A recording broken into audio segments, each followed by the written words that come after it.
Port St. Lucie Mayor. I'm Teresa Aronson from the St. Lucie County Chamber of Commerce. It's our pleasure, our honor to do this event every second Friday of the month. It's free. It's open to the public. We sweeten it with refreshments. We have pastries and coffee. Come on down, join us. We're at City Hall and Council Chambers, and we'd love to have you be here. I am, of course, joined right now by my co-host of this great show. It is the one, the only, the mayor of this beautiful city of Port St. Lucie, Gregory Oravec. Welcome. Good morning. Good morning.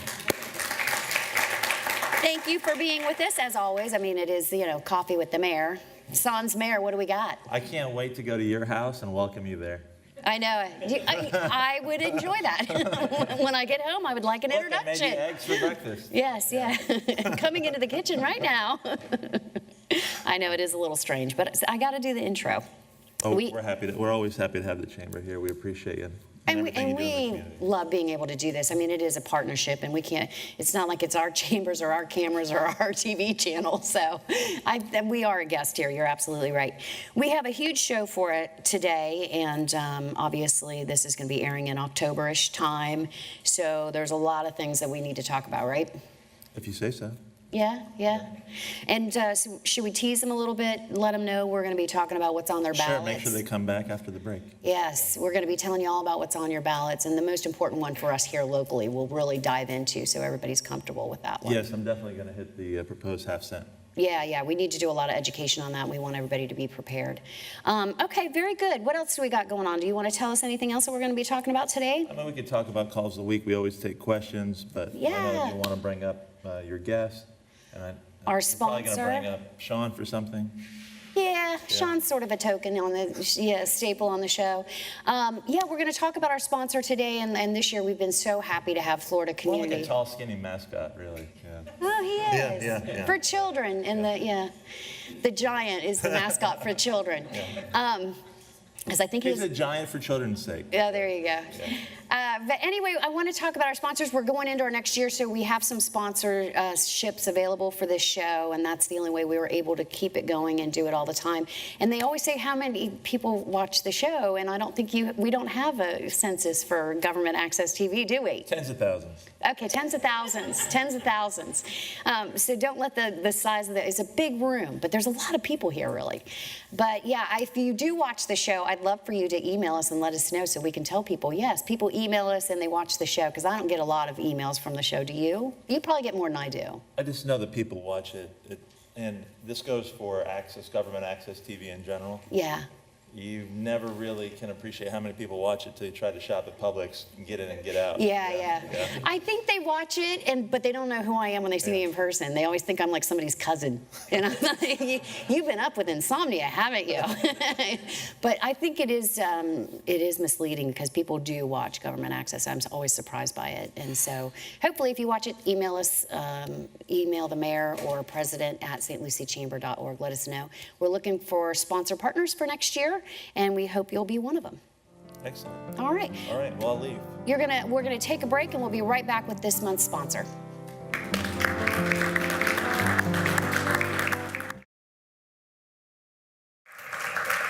Welcome back to Coffee with the Port St. Lucie Mayor. I'm Teresa Aronson from the St. Lucie County Chamber of Commerce. Don't forget to check us out. You can watch us on Community Access TV, or the government channel, and our YouTube channel as well. And you can also see links at cityofpsl.com. I am here with my sponsor, and it's our sponsor for the second month in a row. We're so happy to have them as a partner in this show. It is very important that we have community sponsors like this and community partners, because, of course, our sponsor today is Florida Community Health Centers, and we have with us Dr. Miraldo from Florida Community Health Centers. Welcome. Thank you very much. Thank you for having me. Nice audience. I was telling you earlier that we've had you on, or Florida Community Health Centers on a few times, and not you particularly. But let's just recap about what Florida Community Health Centers does and who you are.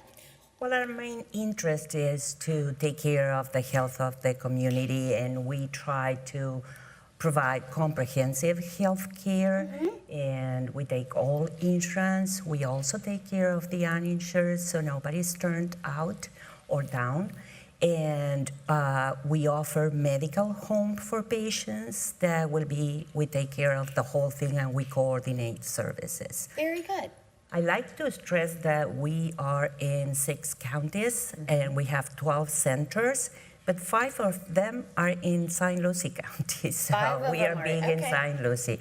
And those centers offer mostly what I have said, but employ about 470 people. Wow. So we All are in St. big. Lucie County, or is that No, the in the total? 12 centers, yes. Okay, great. I would like to tell you about something new that we are adding as a service. Okay, And a it's something- brand new service. Yes, and it's something that we call pharmacy delivery by mail. Okay, everybody's familiar with, getting your drugs by mail. It's often less expensive. Yes, but the good thing of this is that you come to our center, you see the doctor, you get your blood drawn if the doctor ordered tests, and you forget about your prescription order because we send it. And the medication gets delivered to your house in about 2 or 3 days. Oh, wow. So that's one stop for all. I like it. Yes, It saves yes, time. yes. So you don't have to go pick up, you don't have to say, you called it in and nobody ever picked it up at Publix, and so now it comes directly to your house. Correct. Okay, that's There a are great some thing. limitations if there needs to be refrigerated, like insulin. Well, that's Or something. opiates or something. Exactly, Yeah. that will be the other limitation we have. But hypertension and other chronic medications, asthma, things like that. Blood it's- pressure, which is Correct. hypertension, yeah. Yeah, thank What you a for great putting it in late words. I know. I'm good for dumbing it down. But yes, so what a great service. And I always remind people that Florida Community Health Centers, you don't turn anybody away. Yeah. You can work with any income base. Correct. And one of the few regular general practitioner doctors in the area that will do that. Most only take, we usually have to call ahead and say, what insurances do you take? And if they don't take yours, you don't get an appointment. Correct. And even if you change insurances, which happens very often lately, there's no problem with us because we take all the insurance. So it's not that if you take my insurance and then I change it and I have to change doctors. Yeah. That won't happen And with no us. insurance either. And you like it when people with insurance come as well. I mean, it's convenient. You have 5 offices, and you have to help do your part and bring your insurance to Florida Community Health Centers. Correct. And for me, I'm a physician. I don't even know which insurance the patient has till I have to order something. Yeah. If I have to order a lab, an x-ray, which I didn't say, we have x-rays on site in 2 of our sites. Okay. And I don't even know which insurance is it, Okay. if any. Very good. Well, we're very excited about everything that you do here in the community because you're in all the right places. Not only do you have 5 centers, but they're in the right locations to make sure that you're reaching the best client base that needs service. So we appreciate that. You've also been a great partner to us over the years at the Chamber of Commerce, so it's much, much appreciated.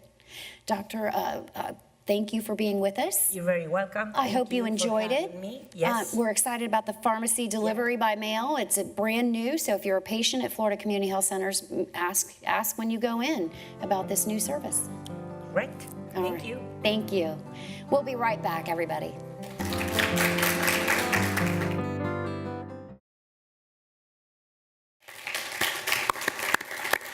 Welcome back to Coffee at the Port St. Lucie Mayor. I'm Teresa Aronson, and of course, bookending with me is the one, the Greg only- Orbeck. Yep, he's the mayor. And we have, of course, our Community Impact Award winner that we do every month with the Children's Services Council of St. Lucie County. So we have their executive director with us, as we always do, to help give out the award. Please welcome Sean Boyle. Thank you. I'm also the mascot of the show. Is that what I heard? Yes, it's the mascot for I thought that was children better in than our county. Teresa had Yes. suggested token. I think you're No, and then I said staple. mascot better. I You're quickly much more than a token, changed but You're it. not a co-host, Go with so Staple I go with is- staple. Yeah, I landed on staple. So at the Children's Services Council, we do 5 things. Do you want Yes. to go over those 5 things? Make sure every baby's a healthy baby, stop child abuse before it happens, keeps kids in school, keep kids off drugs and other risky behavior. I thought you were going to say whiskey. Well, whiskey's part of the Make sure equation. they're You off don't the want all vodka whiskey. also, We yes. don't get specific And into the type, but because doers and the rest of them are totally fine. But anyway, keep kids off of drugs and other risky behaviors. And keep them off the The street. chamber is a fun place, everybody. Yes. And I didn't have any this morning, I I don't know swear. if you said it because you Kind of I got said it. convoluted with whiskey, but also keep kids in school. I said that. I did say that, right, Ashley? Yeah. So our biggest priority when you look at what we support in the community is keeping kids off the streets. Yes. And we do that because if we can, kids go to school for a big part of their day, and if without places like the Boys and Girls Club and End It and places like that, they go home. And if you're lucky, they go home. If we're lucky. And if they go home and there's nothing to do, they're going to find something to do. Not always the most positive, sometimes creative, but not always the most positive. So if we give them something to do, not only do we give them a safe place to go, keeping them off the streets, we're also giving them academic help, pro-social involvement, ways to get involved in the community, and oftentimes they bond with the staff. And they become the support for those kids. And we all know, in the world of work that I am involved in, Children's Services Council, we know that the more positive adult role models and relationships a child can have, the greater success they're going to achieve. And you said there's a study that if they don't have at least one, there is a high likelihood that things could go wrong. Yeah. And so for this month, one of our largest investment at the Children's Services Council is the Boys and Girls Club. They have so many sites, east, north, south, west. I totally did those directions. Up, down. you get what I mean, all throughout the community. And this month's winner is from the Ken Pruitt unit. He's the club director. And we wanted to award him. We've known Jarvis for a long time. We won't say how long, but we've known him a long time. Really? And not Because only, he looks about 17. Oh, thank you. and we wanted to give him this award because to be effective at what you do, not only do you have to be organized and be able to run the unit, but you also have to be able to connect with the kids. Yeah. And that makes all the difference, and that's why we're giving this month's Community Impact Award to Jarvis Gilliam from the Boys and Girls Club. Very good. Congratulations, Jarvis. Thank you. I've actually been to the Ken Pruitt Club. I made slime at the Ken Pruitt Club. Yes, you did. And I think you might have helped with that. So it was very enlightening. But the kids there were older than bigger than I thought. So it must be a really tough job. I'm short, so they all look like giants to me. But I was surprised at the age range that you had out there. So it must be very difficult to make sure that you're connecting with them on their level. Yes, most definitely. We have kids that range from anywhere from 6 years old all the way up to 18. Yeah. From elementary school age to a senior in high school. So you happen to come in when, you were at our teen center, and you happen to come in when we were doing our DIY STEM project with the teenagers. So we have all kinds of different things to be able to get on the kids' level and relate to them. Good. And how long have you been doing this work? I've been working with kids collectively for about 10 years now, so Oh, wow. I love When he it. was Apparently. Very good. Well, congratulations to you. Thank you, thank you. And all the hard work that you guys put in there. I know it's a rough gig, and there's so many people in need. And Boys and Girls Clubs, let's just tell everybody, how much do you pay to go to Boys and Girls Club? $25 for the whole year. Yeah. Yeah, so there's affordable after school and Yes. programs for all kids in St. Lucie County, because you have so many locations. I don't think there's any area that's really not served or underserved. And Jarvis, you're at the Ken Pruitt unit? Yes, sir. And that's on Leonard Road in Yes. Port St. Lucie? Yes. Excellent. Very good. Leonard Road, okay, good. Great. Well, congratulations Just a again. stone's throw away from Sam's Club. All right. And thank you, Sean, for finding yet another jewel in our area to honor and recognize. We appreciate it. And thank you for the partnership. We appreciate being the staple of the show. There you go. Staple. We're landing on staple. All right. Thank you. And thanks, Will, for being here to support your employee, Jarvis. Cornerstone would be better. There you I agree. We'll upgrade it. Okay. King. We'll get there. We'll be right back, everybody.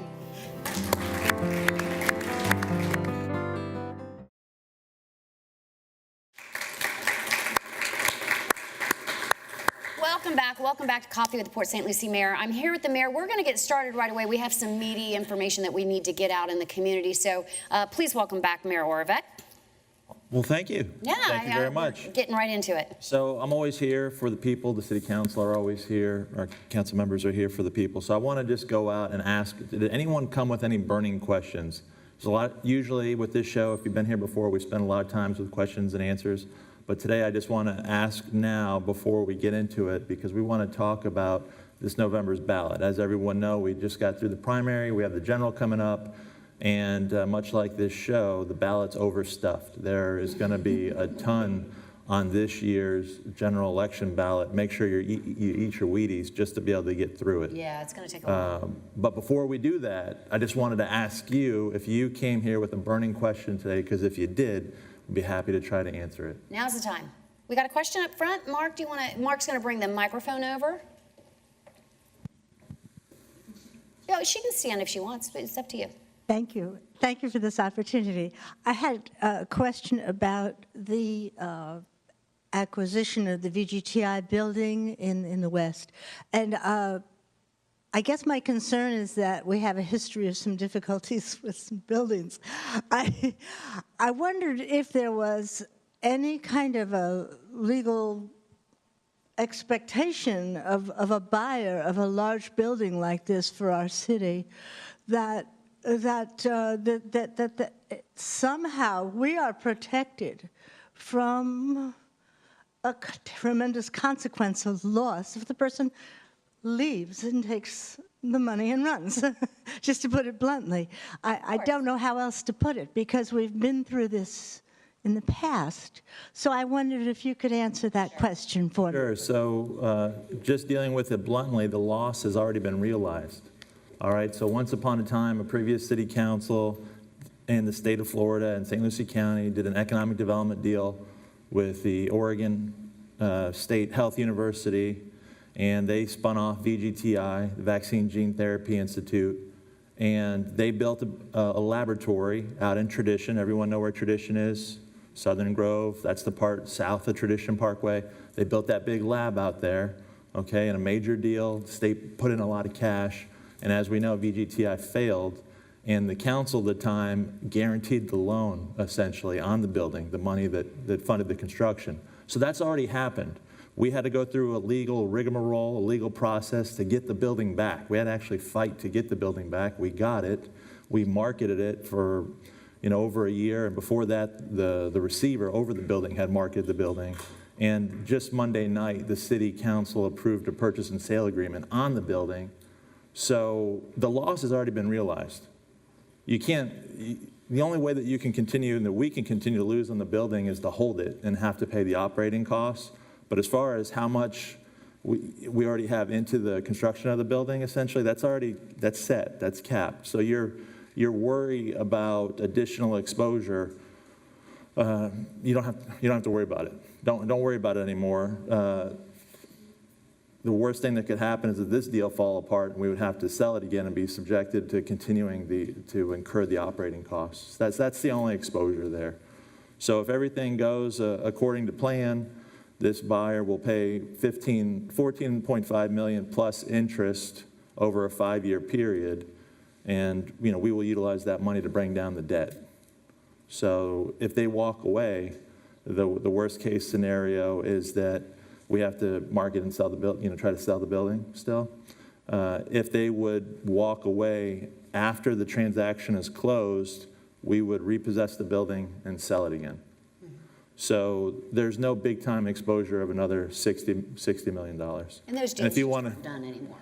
No. In fact, we changed the law. This city council changed the law, so those type of deals can't happen in Port St. Lucie. And if anyone want to get into the details of that, because I know if you're not in finance, if you're not in real estate, there's a lot of concepts there that you might not deal with every day. I'd be happy to walk you through that. Yeah, it can get weedy. We have another question. Mark's going to bring the microphone over.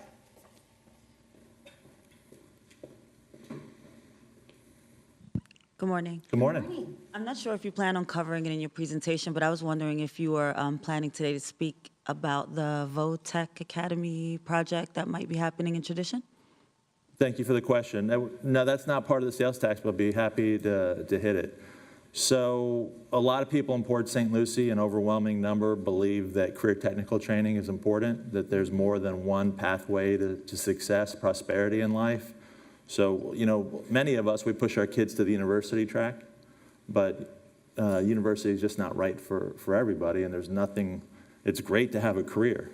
And in some ways, that's maybe your calling, and it may get you into the workforce faster and at a greater level of prosperity. I mean, so there's really two. Sometimes not. Well, you really have to find what's right for you and what your passion is in life. But certainly, career training is important, and it's a viable pathway to success. So we're doing a good job on the university track, but we see an opportunity to do more on the career technical track. And right now we're very lucky in our county because a lot of our institutions and our people are on the rise. And St. Lucie Public Schools is doing a great job. They've gone from the bottom third of all schools in Florida to the top third. So we applaud them. And they have a number of career technical academies and training programs scattered throughout our large county. But they don't have one place, one single campus where like-minded people can come together in the pursuit of career technical training. And we just see that as a really great need. Our community, through our Economic Development Council, actually did what we call a gap study. They studied, well, we have all these jobs available, but not enough people to fill them. What kind of skills should we train our potential workforce to fill that gap? And they identified several industries. And so we're using that information and our people's belief and our belief and experts' belief that career technical training is important and it's beneficial to have in one location. And we have all this land available in Southern Grove. Does everyone know what Southern Grove is? So Tradition, it's the southern part of Tradition there along I-95, those 4 running miles. The city now holds about 1,223 acres there, and that's going to be our jobs corridor. And just yesterday, we broke ground on City Electric, which is a 400,000 square foot manufacturer, electric device and electric component manufacturer. It's one of the top 10 in the world at that. So right there in our jobs corridor, here's a case where we have manufacturers, one of the best in the world, and they can't hire enough people. So right in that location where we want to change the city and create a jobs corridor, a path of prosperity, we had this land. We'd like to make it available to an operator to operate a career technical charter school from 6 to 12. And since we're not experts in education, although Dr. Carvelli, who sits on my right, your left, on the dais up there, he is actually an expert. He's a doctor in education, and he oversees charter schools for Palm Beach County. We're just gonna make the land available to the market and see who proposes solutions that would fill that gap, and help our children become more prosperous. Does that make sense? Yeah.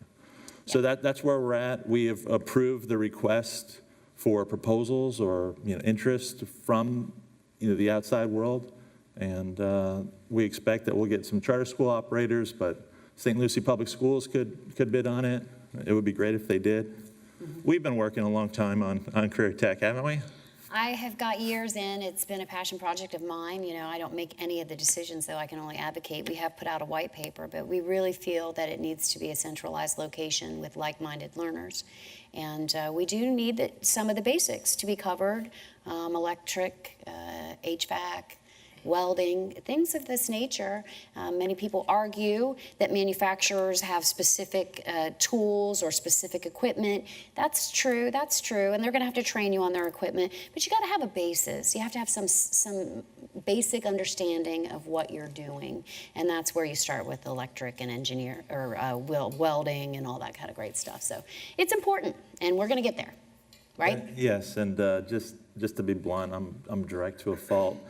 When you get that argument of there is specific training, sure there's specific training, but it's built on a foundation. Of course. And so in our lives, we may use computer software that's highly specialized, but if you don't understand how to turn on a computer, if you don't understand a Windows operating system, if you don't understand how to open and close a program or app, yes, there's basics to everything. Yes, and certainly if you know all those things going in, you're more prepared.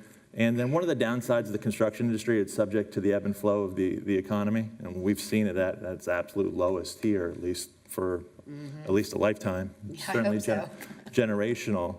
The reality is there's a nationwide shortage. So this week, if you were reading the Newswire, you saw several articles about how we cannot find qualified contractors, builders, electricians, HVAC, all the things that keep our country moving forward. That's why I said, you can send them to college and they can get a bachelor's in business, but a lot of these people that can weld or HVAC are probably making more money than you. when you get out of Definitely college. making more money than the Yeah. mayor, without question. Well, for Now, sure. the Public service is just that, public The other service. direct thing that I just want to hit it squarely is that idea of like-minded learners Trissa mentioned. So, we all went to high school, and I don't know if you ever had the experience of, oh, those are the shop kids. Back in my day, they still had like home ec and stuff like that. Of course. And it was those kids, or they were doing that, and they were kind of ostracized a little bit. There was a feeling to that, a negative connotation. And really, that's not good, right? So there's a difference between having something be the 30th most important thing on a list of 30 and having it be the number one thing. And we feel very strongly that for this institution, career tech is the number one thing. It's not a side thought or an afterthought, it is the thought. And not for me, because in my hometown, we did have a vocational school in Newark, Ohio. We've had a vocational school since the 70s. Two of my brothers and sisters went there, and a lot of my friends' kids go there, and it's worked out great for them. So without it, I feel like even my own family members wouldn't be where they're at today. My brother's retired way before I am, because he went to vocational school and started early in public service. So, there is a lot of argument to why you have them together. So, very good. Thanks for the question. All right, if nobody else has any more questions, we're going to dive into this. Are we good? We got a lot to talk about, and I'm going to turn it over to you because you have much to present. Now, did you want to go? I thought you wanted to talk about the constitutional amendments. I thought we'd do it after because I want to make sure you get yours in, because yours is local and probably the most important and going to affect the people here the most. Do you happen to have a sample ballot or anything? I don't have a Is that sample out? ballot. It's not out yet? No, because right now there's 3 of them that have been polled. They're arguing the constitutionality of it, so we don't even know for sure if all 14 are going to be on the ballot. So it's not a sample ballot yet. All right. But I do think we know that the last item Number on 14. the ballot, number 14, is going to be the question of the proposed sales tax. Should St. Lucie County levy 1/2 cent for a period of 10 years? And that's going to be ballot item number 14. That's question number 14.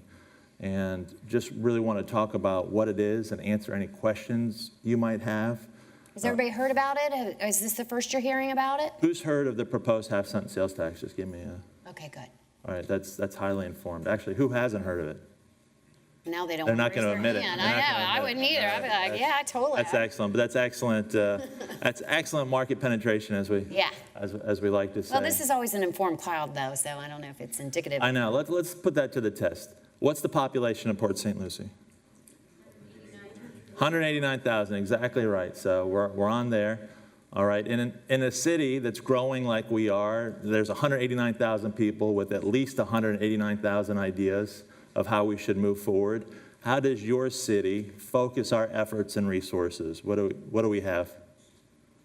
How do we focus our efforts as a city council, as a team? Anyone have any thought about the tool that we use, the device?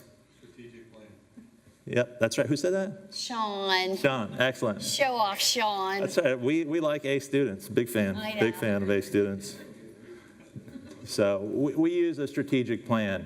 And so in this big city with a $400 million budget and all these competing priorities and limited time and money, we try to focus everything through a strategic plan. And I really believe that's one of the reasons why we're pushing forward and making progress right now, because we're focused on the strategic plan that you helped create, and then we have the economic wins that are back at this moment in time. So we're moving forward. In our strategic plan, we say that, we're very straightforward. We want Port St. Lucie to be a safe, beautiful, prosperous city for all people. And we know that we do pretty well at the safe part, right? That's a cornerstone of who we are. We're the safest large city in Florida. And when you think about all the things that go into prosperity, we're also proud to have one of the highest rates of home ownership in the country. So if owning a home and being part of a community is a part of your American dream, in Port St. Lucie, that American dream can still come true, right? So we're pushing on these things. And I've been doing this a long time, folks, not as mayor, but being in government, working with local communities for 20 years. And I really feel like we're in one of those moments of time when we're coming together, and we're just not taking a baby step forward. We're really pushing forward. We're making progress. We're reducing the tax rate. We're slashing our debt. We got Crosstown Bridge under construction. We're working on things like Career Technical Training Academy and a jobs corridor. We're breaking ground on, 400,000 square foot employment centers at a time. That doesn't happen every day. So we got great things going on. We're really building something special. But to reach our full potential, to embrace the future, and to stand the test of time, we really have to ensure that we take care of our basic infrastructure, that we have things like the roads and sidewalks that we need. So we have this great need for infrastructure, and as does the whole community, especially coming out of the Great Recession, which was really a depression here for us. So St. Lucie County has put on the ballot this half-cent sales tax, which can only be used for public infrastructure. All right, and if you've studied this before, you know that in Florida, this is one of the tools that local governments use to finance infrastructure. This isn't some exotic thing. This is set forth in Florida statutes. Does anyone know how many counties there are in Florida? Who said that? Excellent. This is like a super smart. I know it. This is an A+. Overachieving group over there. Yeah, they're good. So there are 67 counties in Florida, and over 40 have a local option sales tax in place right now, and over 20 have one in place for public infrastructure, just like St. Lucie County, and we're asking right now. So that our whole county, how many cities are there in St. Lucie County? Oh, y'all went mute. 3. Really, you haven't been stumped yet. This is impressive. I think it's the first time this has happened. So all 3 cities are involved, and some people are saying, what 3 cities? Well, there's a little village of St. Lucie. It's got about 500 people. Technically, it's a municipality, though. So the county and the cities are working together. We've all identified projects, and in fact, I'm going to focus on Port St. Lucie naturally. Okay. We went to you, and through a scientifically valid poll, we asked, hey, on this long list of infrastructure that we could do, what's most important to you? And what you came back with, and I'm sorry, we got some in the way back there, might not be able to see it. Number 1 was St. Lucie West Boulevard. A lot of people shop and play in St. Lucie West, and they don't necessarily like staying at red lights. So St. Lucie West Boulevard, sidewalks, GDC. Who knows what GDC stands for? Man, this is like, The smartest crowd ever. you could be given this I don't even know why presentation. we're doing the show. They already know everything. So this GDC legacy of a community without adequate infrastructure, they cared more about sales, which, than building a community. We don't have sidewalks. That's been something this community's talked about since at least I got here in 2002, and Linda Bagley could, I'm sure, fill you in. It goes back further than that, right, Linda? 81. Repaving, going back to those basics, we want to be safe. We want your water and wastewater to be good. We want Waste Pro to pick up your garbage right. We want the roads to be beautiful. We want your pavement to be freshly repaved. Traffic signal coordination. Anyone know where Floresta Drive is?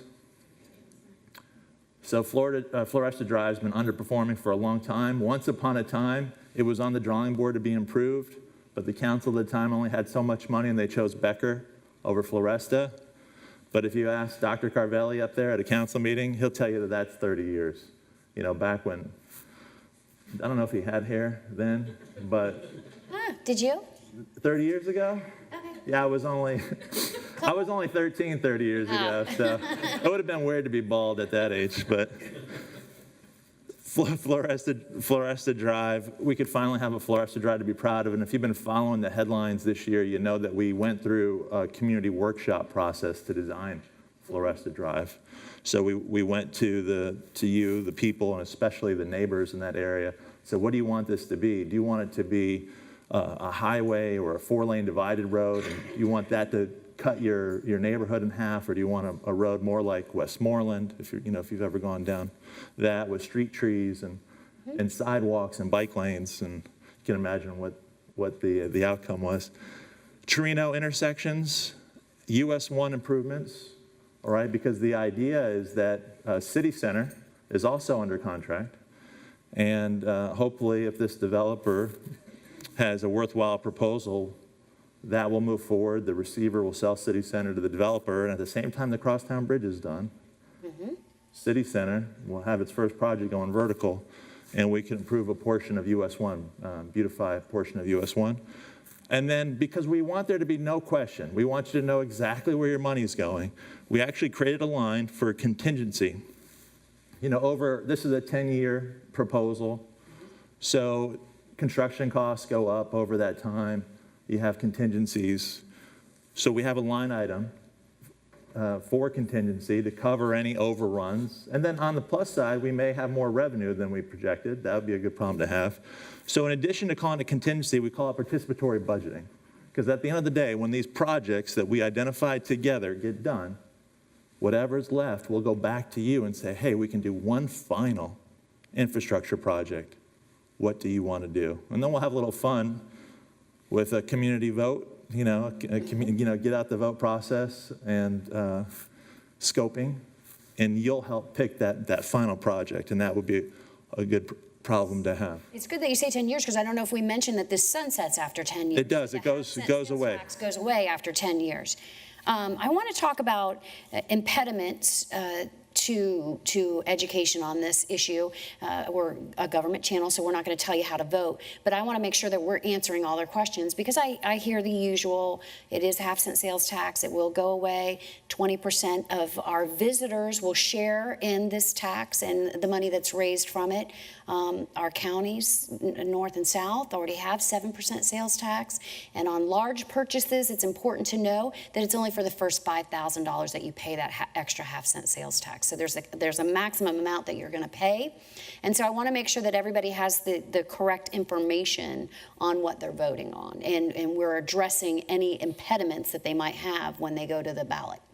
Thank you, and you hit on some of the highlights. Oh, I'm sorry, did I say? No. That's exactly what I thought you would do, and that's why I wanted you to stay up here, even though I was going to go long on the projects. Yeah. But if you agree that those projects are important and that they should be done, then it's a matter of identifying the funding source. And you have to remember that the city only has so many funding sources. So property taxes are our main one, all right? And sales taxes as another tool. We've covered that. So if the projects are needed, the question becomes, how do you pay for them? We think that sales tax, I think that sales tax would be a good answer, because you share it with the visitors.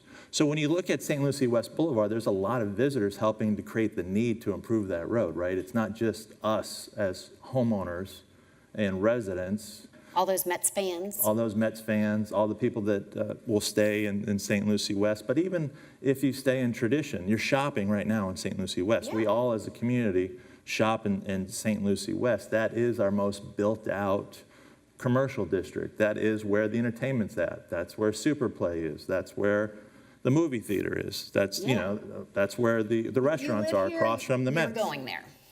And to me, when you think about how we can finance these solutions, and you mentioned it, having visitors and people who use it every day but don't contribute to the solution help pay for it, that 20%, that's huge. Because if you agree they're necessary, then one way or the other, over time, they're going to have to get funded. You can kick the can down the road, make it more expensive and underperforming and not reaching our full potential. You can do that, but some of those projects will still have to get done, and we'll pay for them, and we'll pay for all of them.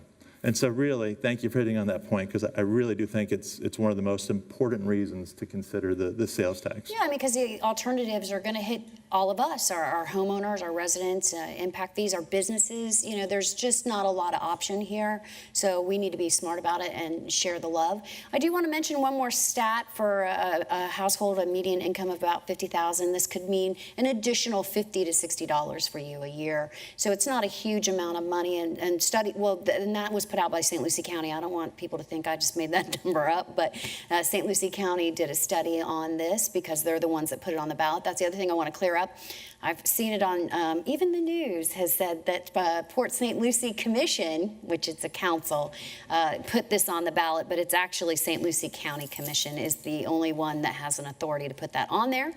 But we all are supporting it, all of the commission in Fort Pierce and, of course, the council here in Port St. Lucie and the village.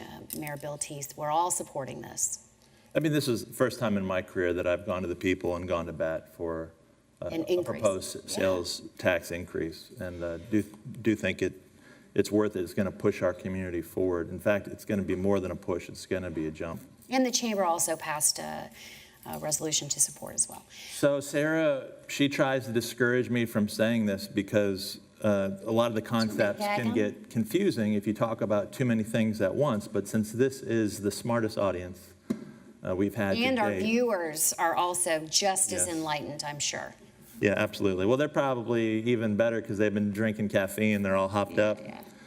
What I like to envision, I don't know if you can see it in your mind's eye, is that Crosstown Bridge is going to be done.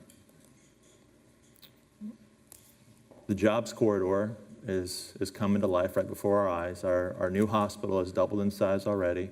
It's already working on a center of excellence. They're talking to Cleveland Clinic. Who knows what might happen with that? VGTI is under contract, so we're dealing with we're slaying the dragons that have or the ghosts that have haunted us. City Electric's moving forward. We have 2 additional in the hopper that we're just waiting for the ink to dry to be able to celebrate those. City Center is under contract. PSL Boulevard South is getting done through a different pot of money, so that's going to happen. Not a moment too soon. Not a moment too soon. I wish we could do it even faster. St. Lucie West Boulevard, the actual interchange with I-95 and that overpass to PGA Village, it's going to get done through another pot of money. All of these things are happening. We're working on McCarty Ranch, where we're going to take 23%, up to 21% of the fresh water out of the C-23 canal so it doesn't hit the river. All of these things are happening. Imagine if we've slashed our debt 27%, we've lowered our millage rate 3 years in a row. Imagine if we did all of that and built a sidewalk on every major road and took care of St. Lucie, every intersection St. Lucie West Boulevard, and repaved every road in the city, and had a Floresta Drive to be proud of. Imagine all of that getting done in 10 years or less. That gives me goosebumps. I know, as mayor, you could drop the mic. No, Gus says it damages it, so, but metaphorically, you're 100% right. Good. Well, I wanted to mention, and we don't have time to get into them all today, we did say that there are 14 amendments. Want to do that on the next show? Yeah, I was thinking we'd do that on the next show. Let's get a sample ballot if we can. Well, I don't know if it's going to be ready because we're still fighting on some constitutional issues, so they really are not willing to put the ballot out. All the numbers will stay the same. Some of them just will not be on there. Well, we could just cover it that way. Well, yeah, we'll definitely cover it that way because the numbers will stay the same, so it doesn't matter. So we will talk about them, but I do want to mention that... Can I just ask, are there any questions about the sales tax that you have? And I've heard some out there. For example, next door. It's an interesting place, that next door. I saw some comments that, I'll never support a sales tax because the city should just use the grant they got from the state of Florida on the Loop Road to do some of the road projects. So you might not be familiar that we have very specific laws that we have to follow and rules, contracts. So we should celebrate that we got $3 million from the state of Florida to build the Loop Road and the Tradition Center of Commerce and Southern Grove, where City Electric is going to be, and where we hope that 2 more projects are going to be. Because in that over $4 million project, the state's investing $3 million. So let's not throw any shade at that. Let's celebrate that because there was $100 million available. There were $400 million worth of requests, and we were one of the first 9 awardees. So let's just celebrate that. It's also funny to me, it's not like the state hands out money and says, here, do whatever you want with it. Yes. Yeah. Well, so thank you, Governor Scott and the team that Here's $3 million provided that investment. But we were obligated to use that for the Loop Road. Yeah. We couldn't just say, hey, we want to repave Sarah Street. No, you can't legally do that. We had to do it. It's not how government works. Michelle Backus has a question for us, one of our ambassadors. So I think this is a great thing that we're doing because the roads need the improvement. And I don't know how involved your answer could be, but the roads in Port St. Lucie that are not actually city-owned, how soon are they going to work on those roads within the county? Well, there's a project list for the county as well. They have the exact same thing, and you can see that on their website. And they actually have an overlay. So they have a map, so you can actually see their projects on the map. But they have done the same thing, so is the city of Fort Pierce. So they're all listed there. Yes, and thank you very much. If you go to slc.halfcent.org, you can get to any of the localities' project lists, and you can actually look at a GIS map of all of the projects countywide. So you can get in as much detail as you like. So you can see that our catchphrase is better roads, more sidewalks, and cleaner rivers. So for in the city of Port St. Lucie, for this half cent, we're focusing on better roads and more sidewalks because we're dealing with the cleaner rivers through already existing funding sources. But the county and Fort Pierce have projects that fit all of those categories. I don't know them as intimately as I know the city, but I can tell you this, and it's actually something I use when I speak to St. Lucie West. Prima Vista is at the top of their list. So Prima Vista is a county road that impacts the city greatly. It's one of our worst roads. Yeah. That's on the top of the list. I'm going to vote for it for no other reason that Prima Vista will finally get fixed. I'm voting for St. Lucie West because I can't out there anymore. And to that point, once upon a time, and maybe more than once, we've had to put signs up that say this road not owned or maintained by the city. And we had some residents in St. Lucie West that were so upset. At US 1 in Prima Vista, we had a sign that said Port St. Lucie 3 miles that way, so that they didn't think that whole thing was the They do have a big was the sign of where it city's. starts, the city starts. And I So- do want to mention, that brings up a good point, though, because the chamber, as we are St. Lucie County, and you're obviously Port St. Lucie, we are going out to communities as the Chamber of Commerce to talk about all 14 amendments, and we talk about all the city's projects. And so we will come and do that for you at any group that you have. You can call me. I actually go out and do it myself because I'm very passionate about a lot of the stuff that we're voting on this time. And I also hand out prizes, and I'll bring food if you want me to, too, because I just want to come. So if you're out there and you'd like for me personally to come down, me and Mark will come down and hand out prizes and talk to you about everything on your ballot, you can email us at, email Luana, email Luana, Luana, at stluciechamber.org, and I'll be happy to come out. And ditto, and great job. We are going to every HOA we can. We will come to your living room. We will go to your sewing circle. Whatever you got, we would love to provide information, answer any questions you have. Another one I heard, because we have done several HOAs in St. Lucie West, is I'll never support this because you're widening California, and because of sound. The design is not done for that project, just in case any of you live off of California. And we will absolutely go through the same community-driven design process that we did for Floresta. So with none of these projects would we just slap it down and negatively impact your quality of life. We're going to work with you. We're going to address all of the potential negative impacts, and we're going to give a product that most of us are going to be proud of. And if we can find a way to put in a 6-lane divided highway in Crosstown without destroying neighborhoods and in those gated communities of St. Lucie West, I'm very confident that we can find a way to put in a 4-lane road. And Without, yes, science is an amazing without thing. ruining, Yeah. without ruining My dad's the an neighborhood. acoustical engineer, so yeah, I know. But we have time for one more question. Thank you.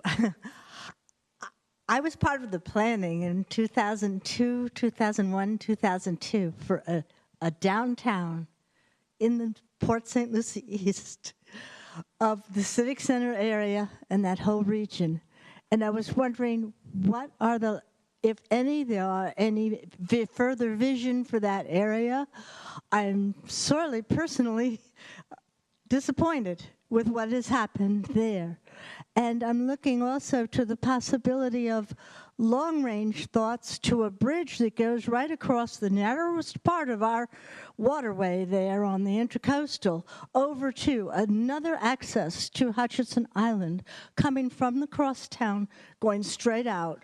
It's a And I'm wondering if 2-point. there's any thought to this kind of development of a downtown with that kind of an access, and the fact that we do only have 2 accesses off of Hutchinson Island, and they're somewhat far apart. So just real quick, I can get through this quick. So Okay. City Center is on our mind a lot. We get a lot of questions about City Center.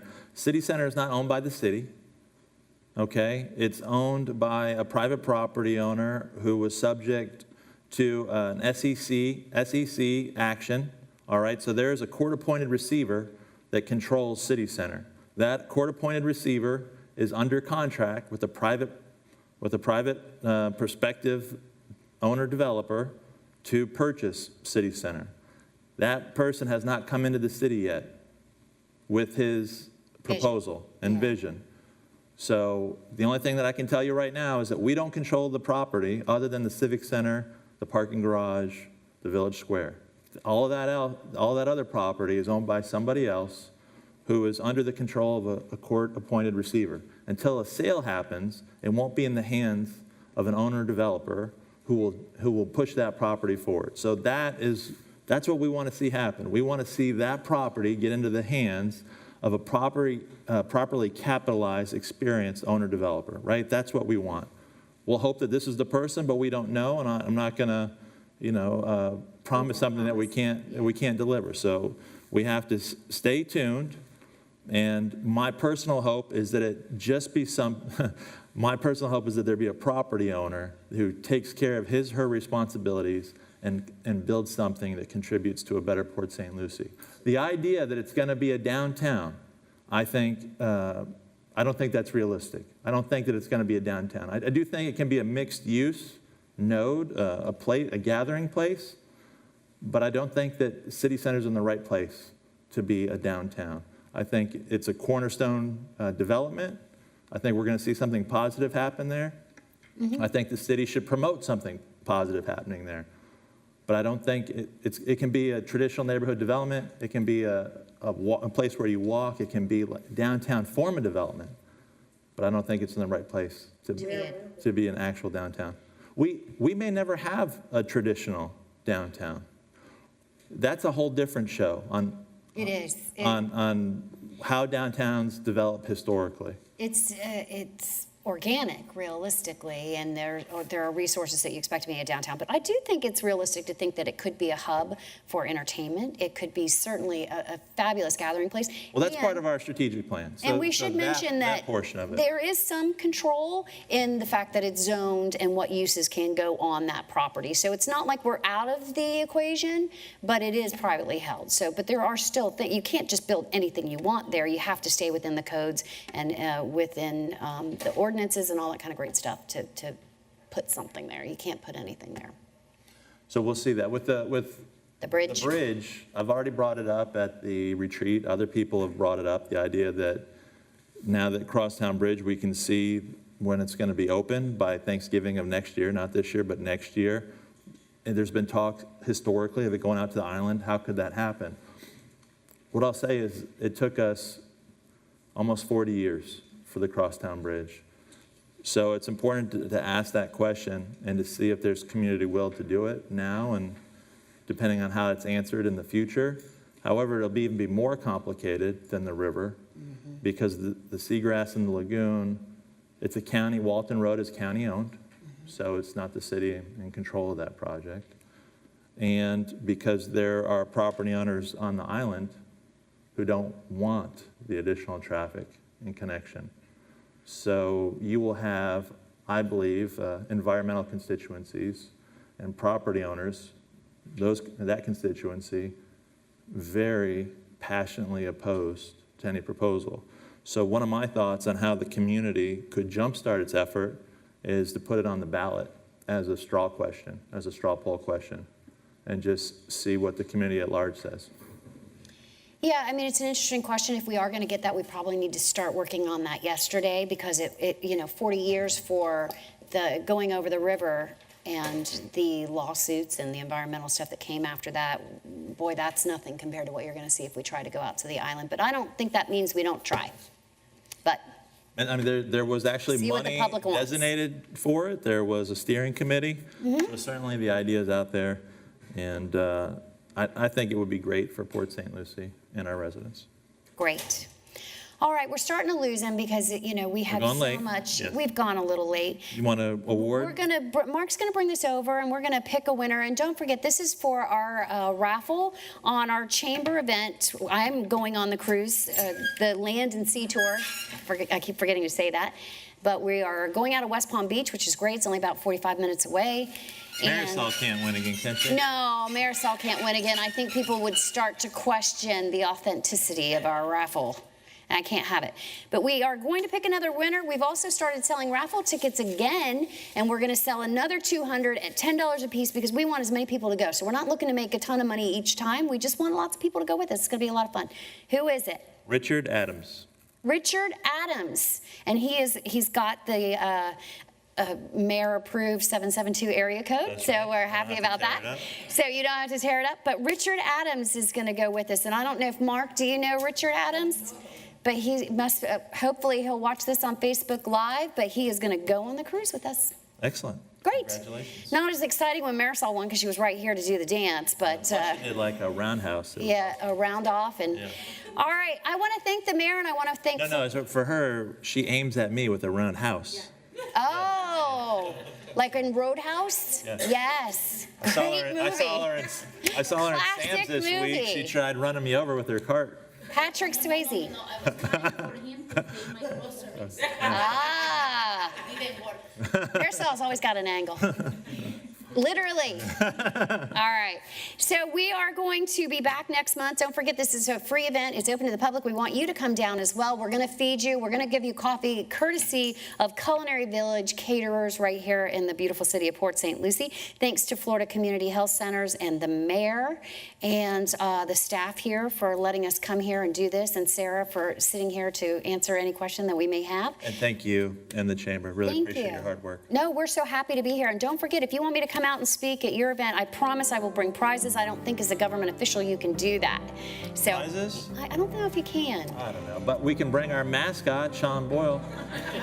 And on that note, everybody, have a great week. Thank you.